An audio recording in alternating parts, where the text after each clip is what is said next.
بسم الله الرحمن الرحيم والصلاة والسلام على رسول الله صلى الله عليه وسلم إن الحمد لله نحمده ونستعينه ونستغفره ونستهديه ونتوب إليه ونعوذ بالله من شرور أنفسنا ومن سيئات أعمالنا من يهد الله فلا مضل له ومن يضلل فلا هادي له وأشهد أن لا إله إلا الله وحده لا شريك له وأشهد أن محمدا عبده ورسوله.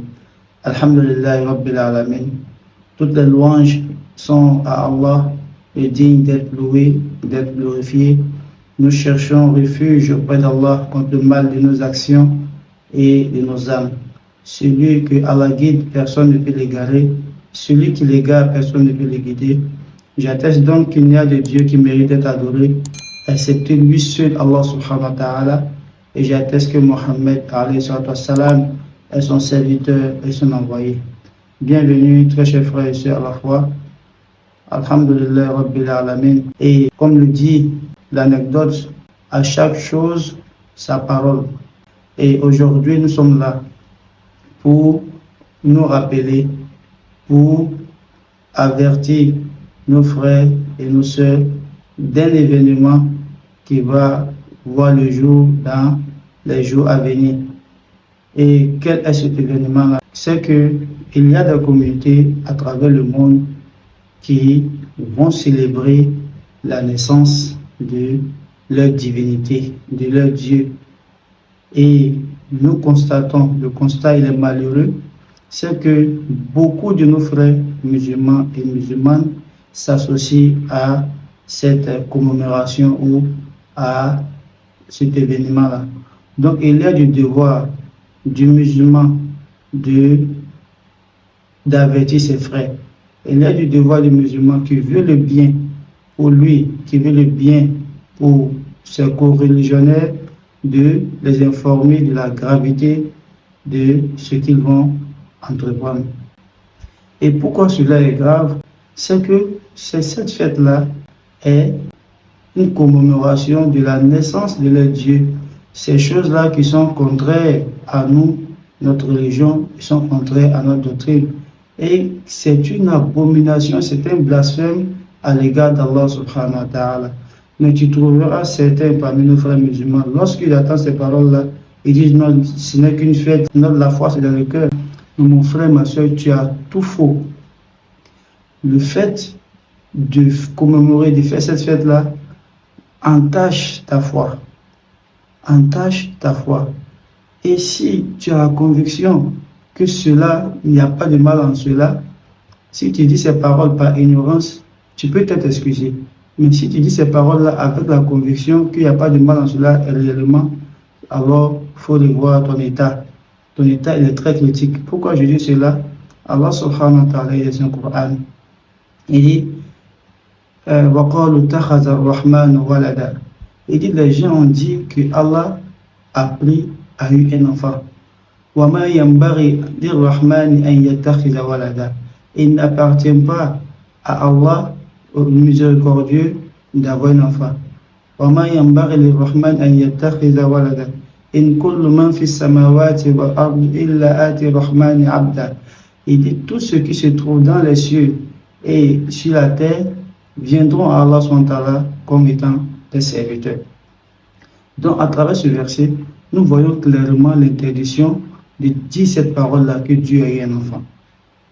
Et encore, toi mon frère qui dit cette parole, toi ma soeur qui dit non, ça fait rien, c'est qu'une fête, hein, ça n'a pas d'impact sur ma foi.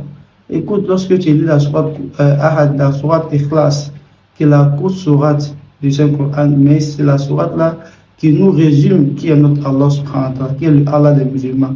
Il dit Qul wallahu ahad, dit Allah il est unique. Allahu samad, il est l'absolu. Lam yalid, il n'a pas pris d'enfant, il n'a pas eu d'enfant. Walam yulad, lui aussi on n'a pas mis au monde. Walam yakul lahu kufuwan ahad, personne n'est semblable à Allah subhanahu wa ta'ala. Qu'est-ce que tu dis de ces versets? Est-ce que tu récites ces versets avec la présence du cœur, étant convaincu de ces versets? Je pense que non.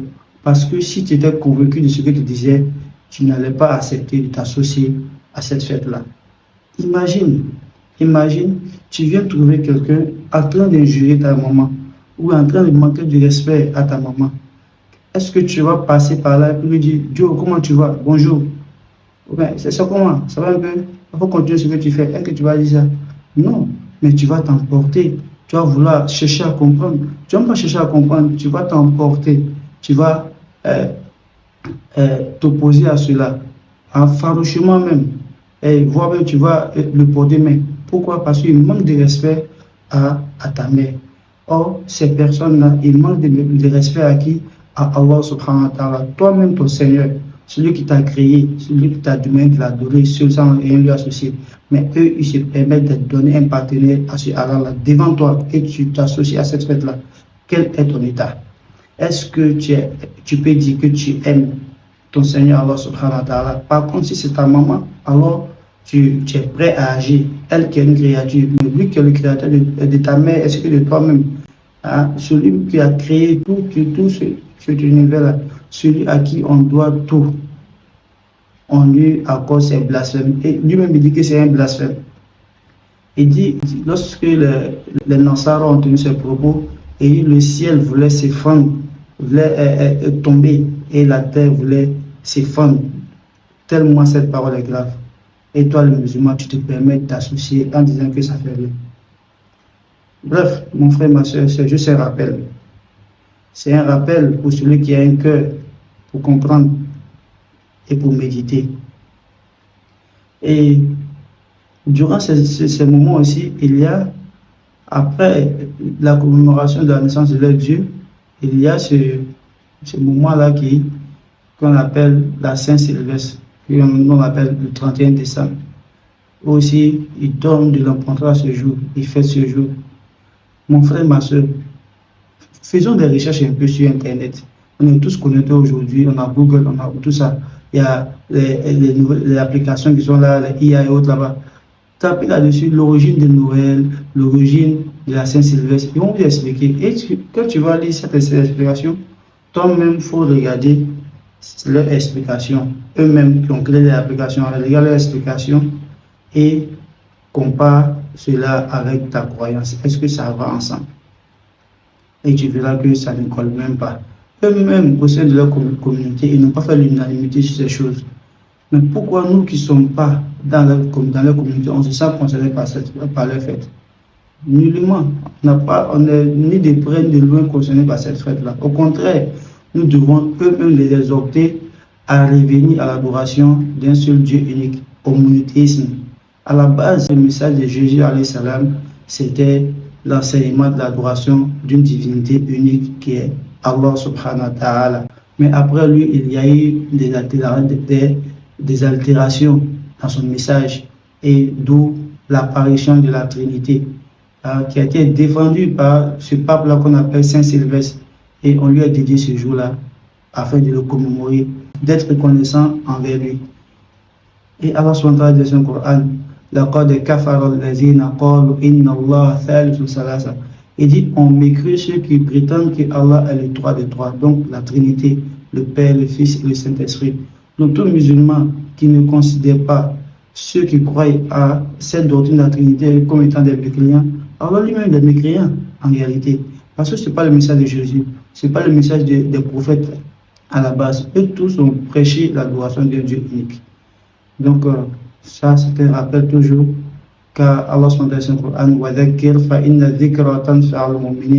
il dit rappelle, Mohammed rappelle, car ton rappel tombera dans l'oreille d'une personne qui a un cœur pour méditer, pour réfléchir et pour se réformer.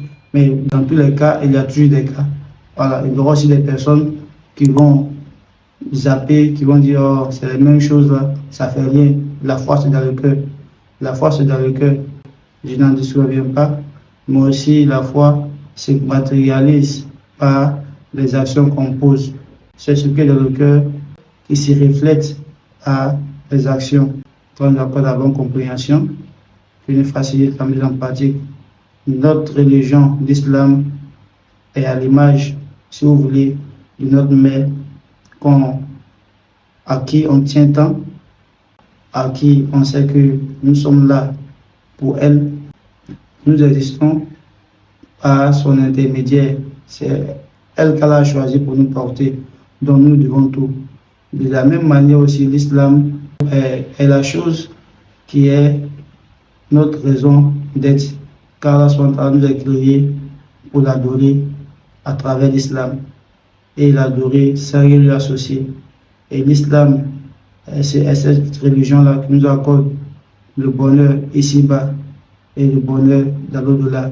L'islam est cette religion qui renferme un ensemble d'enseignements qui nous permet d'être épanouis dans notre vie, d'être protégés dans notre vie et d'avoir l'agrément du Seigneur Allah subhanahu wa ta'ala et avoir le paradis par sa miséricorde pour ceux qui se soumettront à ces enseignements. On demande subhanahu wa ta'ala de nous accorder la bonne compréhension, de nous guider sans cesse sur le droit chemin. سبحانك اللهم وبحمدك نشهد أن لا إله إلا أنت نستغفرك ونتوب إليك والسلام عليكم ورحمة الله وبركاته.